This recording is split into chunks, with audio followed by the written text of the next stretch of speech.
For more on this, I'm joined from Washington, D.C. by Adolfo Franco, Republican strategist and former advisor to Senator John McCain. It's a pleasure to have you on, Adolfo. Thank you for joining us.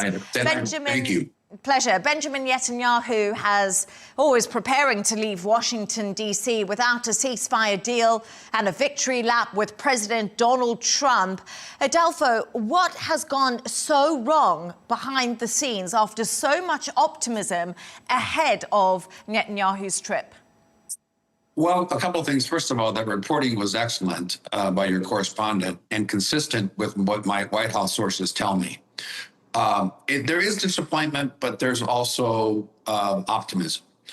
Number one is President Trump is famous for setting deadlines. They're not always met and not always really, frankly, realistic, although I support President Trump and what he's doing and think it's the right thing to do for the United States and Israel.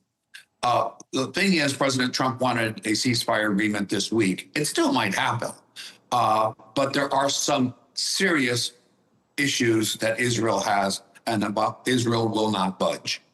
And the reporting you just heard is a reminder of it. The ambush of Israeli in the death of 5 Israeli soldiers is a reminder that Hamas is still capable of carrying out certainly guerrilla activities in the Gaza Strip, and of course the violation of the ceasefire agreement and commitment by Yemen to the United States. So it's a reminder of Israel's position that it needs a security zone. It needs a security presence.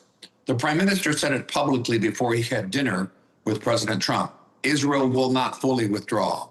That is a Hamas demand. Secondly, Israel is willing to enter into a 60-day ceasefire, but Hamas is insisting that the war end in 60 days.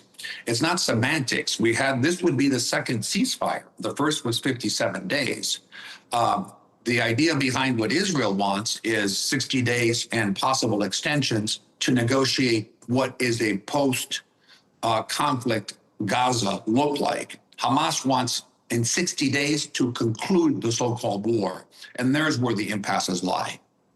Yeah, absolutely, Adolfo, like you did say, and Trent Murray, our correspondent, said that those are really difficult sticking points, and it's important to highlight them because obviously it's bringing those two red lines closer together to try to achieve a ceasefire deal. But we also see Steve Witkoff has delayed his trip to Doha, suggesting that talks aren't as close as we were expecting. But I was just wondering, how risky is it for Trump to be publicly pushing this deal?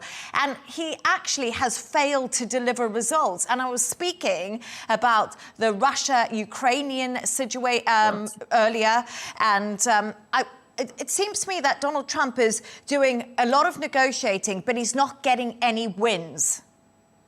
Well, I think he is making progress, and he's made progress with both Ukraine and Russia.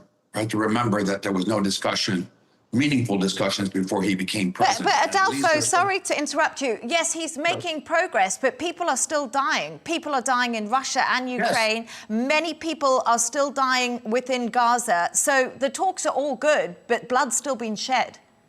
No, that's true, except they were dying before President Trump in both of those theaters, military theaters, before President Trump became president. I think he's pushed an agenda of negotiation and hopefully peace. The challenge President Trump has, and as you mentioned, I am very familiar with John McCain, is that there has to be a structure here of verification of what the parties commit to do. We just saw what happened in Yemen. So we can rush a ceasefire and both theaters, but let's talk about Gaza, only to find guerrilla warfare and ambushes, which Israel cannot tolerate. But to your question about President Trump, yes, he is the person, remember, that said he would end the war on day one with Ukraine. That has not happened. But I have to give him credit that he is putting considerable pressure on our allies, which are really Ukraine and Israel, to be more flexible than they have been willing to do so in the past. That's first. Secondly, while still recognizing, and these are reminders, the threats that Hamas and frankly Iran and its proxies continue to pose. These are just very difficult issues to resolve. His urgency helps in many ways to address your question about ending the killing and the fighting and the humanitarian crisis. But they won't yield fruit if the ceasefire is violated next week. Or in the case of Yemen, just violated it within just a few weeks of its agreement. So there has to be some tangible guarantees by both parties, and particularly Israel, to feel secure that Hamas cannot regroup and not continue to launch meaningful strikes against Israel.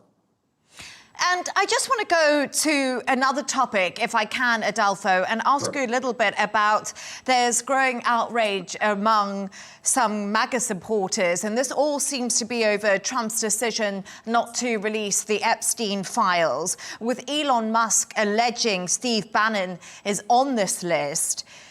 Does the public deserve to know the truth when it comes to these Epstein files? I think the public does.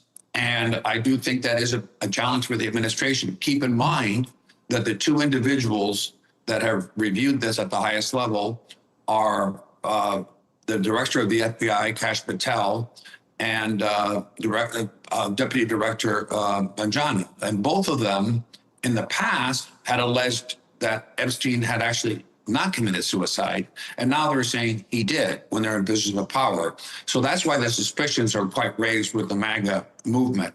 I venture to say that a lot more information is going to have to come out on that issue before MAGA and other Republicans are satisfied, because you can't have it both ways. You can't, when you're out of power, allege there was a conspiracy. When you come into power, say there wasn't a conspiracy, but we're not really to date providing much information. So I think a lot more of that is going to have to come forward, and it will not, an issue that will not go away with MAGA supporters. So do you think they will be released? I do. I think it's an absolute necessity. The kind of practices that existed in the past with respect to previous assassinations 50 or 60 years ago in the United States is just not possible today. I think they will be released and need to be released. Adolfo, oh, apologies for interrupting you. Adolfo Franco, thank you so much for joining us.